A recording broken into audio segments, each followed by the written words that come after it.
Okay, so hello everyone, welcome back to my channel Parallel. So I am solving question number 4 C part. ये ना मैंने already एक video बना दी थी पर वो मोबाइल स्विच ऑफ हो गया था, उस वजह से वो वीडियो बन नहीं पाई। ठीक है, तो मैं ये सोल्यूशन लिखा हुआ है, मैं इसी को समझा देती हूँ आपको। ठीक है, तो इसमें क्या लिखा हुआ है कि जो एक फंक्शन है, ये पहले क्वेश्चन है। ठीक है, जो फंक्शन है वो डिफाइन हो रखा है real number two real number पे सच दैट कि जो मतलब जो फंक्शन है, अगर उसके अंदर मैं कुछ ऐसे एक्स लूँ जो रैशनल है तो उसका आंसर वो सेम एक्स आ जाता है। ठीक है, बट अगर मैंने एक्स की वैल्यू इरेशनल ले ली तो तब उसका आंसर 0 आ जाता है।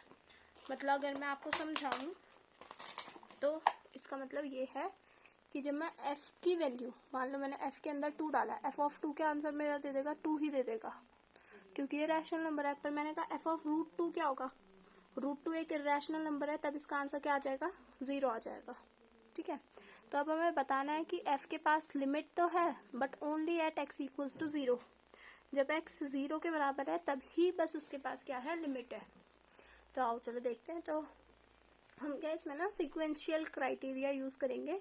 तो सीक्वेंशियल क्राइटेरिया का प्रूफ मैंने आपको फर्स्ट क्वेश्चन के ए पार्ट में दिया था, तो उसमें देखो स्टेटमेंट यही लिखी होगी, सीक्वेंशियल क्राइटेरिया। ओके, स्टेटमेंट देखो ये लिखी हुई है ना कि let function f a to r be a function and c be a cluster point of a.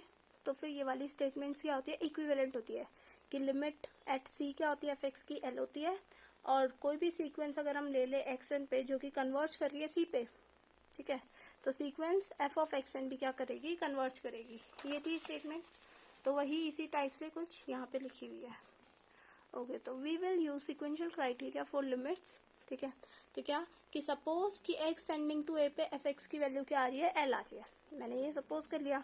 तो फिर कोई भी सीक्वेंस अगर मैंने एक्स एन ली जो कि ए पे कन्वर्ज कर रही है, ठीक है, तो हमारे पास क्या होगा, एफ ऑफ एक्स एन कहाँ कन्वर्ज करेगी, एल पे कन्वर्ज करेगी। ये समझ आया? ठीक है, वही सिक्वेंशियल क्राइटेरिया लिखा हुआ है। तो मैंने दो सीक्वेंसेस ली, एक तो मैंने एक्स एन इक्वल्स टू ए ली, ए यहाँ पे रैशनल है, और एक बार मैंने वाई एन इक्वल्स टू ए ली, ए यहाँ पे क्या है, इरेशनल है। तो एफ ऑफ एक्स एन क्या आएगा, मतलब एफ के अंदर जब मैं एक्स एन की वैल्यूज डालूंगी, एक्स एन क्या है, ए जो कि रैशनल नंबर्स है कुछ, तो उसका आंसर क्या आ जाएगा, ए ही आ जाएगा।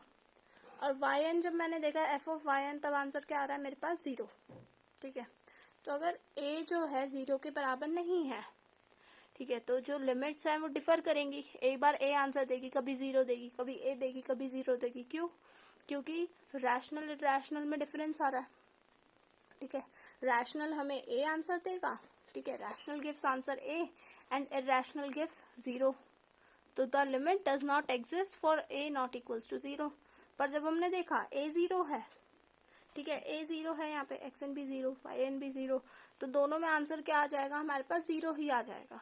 तो लिमिट वहां पे क्या कर देगी, both sequences approaches to 0, therefore limit exist only at x equals to 0। बस, तो तभी बस लिमिट वहीं पे एग्जिस्ट कर गया। Okay, so this is the required answer question number 4 C part के लिए। ओके, मिलते हैं नेक्स्ट वीडियो में। क्वेश्चन नंबर 4 का हम डी पार्ट सॉल्व करेंगे अब उसमें।